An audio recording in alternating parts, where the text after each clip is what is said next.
सिंगरौली जिले में जीजा ने अपनी साली से न सिर्फ दुष्कर्म किया बल्कि उसकी निर्मम तरीके से हत्या भी कर दी। पुलिस ने पूरे मामले का आज खुलासा कर दिया है, जबकि परिजन भी इस पूरी घटना को महज एक हादसा मान रहे थे।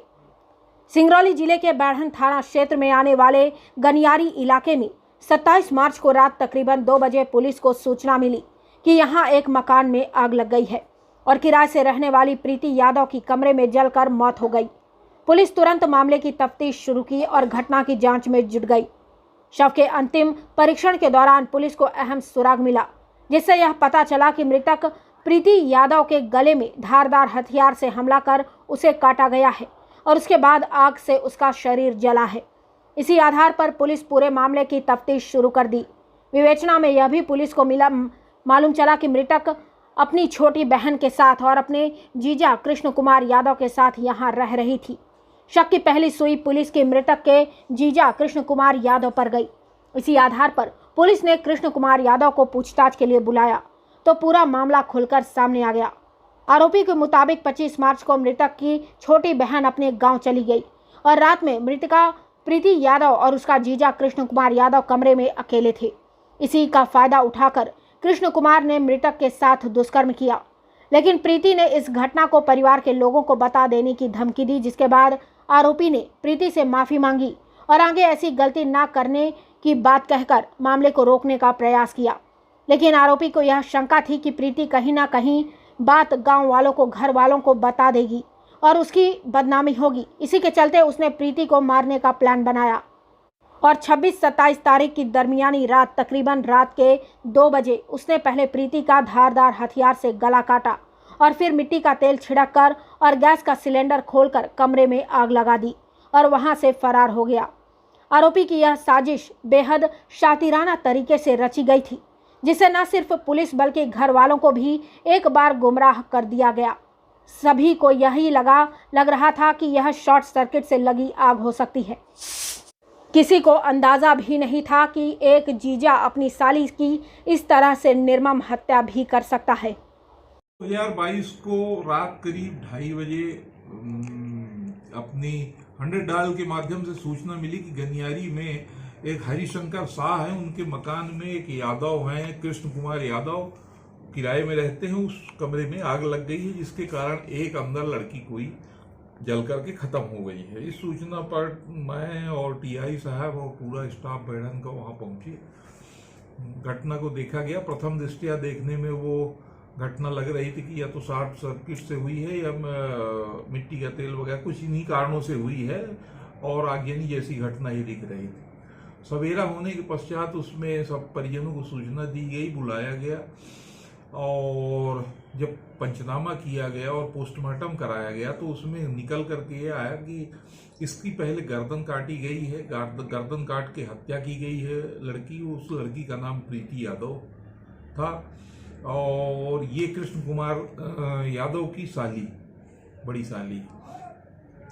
गर्दन काट कर हत्या की गई। फिर साक्ष्य छिपाने के हिसाब से इसके शव को जलाया गया। वहां विवेचना के दौरान ही जो परिजन आए थे, रिश्तेदार आए थे, उसमें जो कृष्ण कुमार था लड़की का जीजा, उसके हाव भाव देख करके उसके बातचीत करने का तरीका, मार्कशीट मेरी सब जल गई, ये हो गया। और सभी लोग परेशान थे कि लड़की जल के खत्म हो गई। उसको मार्कशीट की चिंता ज्यादा लग रही थी। उसके हाव भाव से महसूस हुआ कि ये वो संदेह के घेरे में दिखा। उससे पूछताछ की गई। उसने जो बयान दिया उस बयान की पूरी तस्दीक की गई। वो जहां जहां उसके द्वारा उपस्थिति बताई गई वहां की सब तस्दीक की गई तो उसका पूरा बयान जो है गलत साबित हुआ।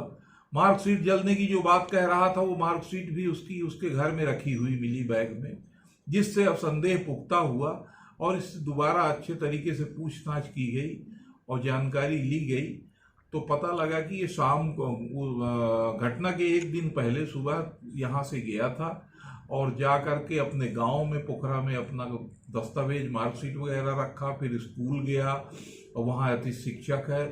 4 बजे स्कूल से लौट के आया। उसके बाद उसको यहाँ से फोन गया जहाँ वो वेटर का काम करता था, ये होटल पैलेस हेरिटेज जो है राजा साहब का, वहाँ ये वेटर का काम करता था। यहाँ से सूचना भेजी गई इसको व्हाट्सएप के द्वारा कि आप ड्यूटी में आए, स्टाफ की कमी है। ये वहां से अपनी ड्यूटी में आया। पहले आना नहीं चाहता था, डायरेक्ट ही आना चाहता था, अपना वो जो योजनाबद्ध तरीके से जो कार्यवाही किया। तो ये वहां ड्यूटी किया। रात को 12:15 पर होटल से आउट हुआ। उसके बाद ये पीछे एक कॉलोनी है, वेटर वगैरह इनके मैनेजर जो रहते हैं, वहाँ कॉलोनी में गया, 15-20 मिनट वहाँ रुका। वहाँ से ये पैदल मार्च चल करके और जहाँ निवास करता है गनियारी में, वहाँ पीछे की तरफ जो ये हॉस्पिटल है, सिगरौली हॉस्पिटल, उसके बगल से होते हुए पीछे से बाउंड्री कूद करके ये अंदर प्रवेश किया और अंदर जा करके इसके द्वारा अपने साली की हत्या की गई, गर्दन काट के। और हत्या करने के बाद उसके शव को छिपाने या हत्या के मामला उजागर न हो सके, इसलिए उसमें डीजल नहीं, मिट्टी का तेल डाल करके और गैस चालू करके वहां आग लगा दिया।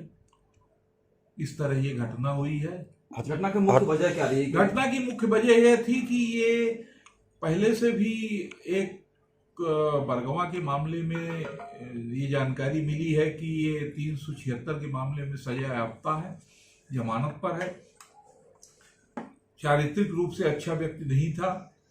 इसकी 2 सालियां इसके साथ में घर में रहती थी। पत्नी को डिलीवरी हुई, पत्नी अपने गांव चली गई थी, इस समय वो मायके में है। घटना के 2 दिन पहले जो 2 सालियां रहती थी, उसमें से छोटी साली जिसका नाम मुस्कान है, मुस्कान भी अपने घर चली गई।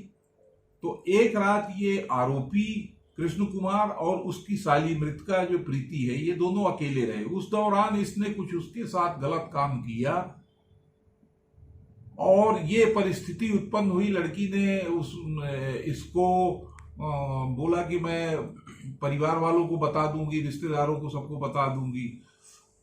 इसने उसको मनाया पथाया किसी तरह से, परंतु इसके दिमाग में शंका बनी हुई थी कि निश्चित रूप से कल के दिन बता देगी और मेरी बेइज्जती होगी। इसी को लेकर इसने पूरी योजना बनाई और दूसरे दिन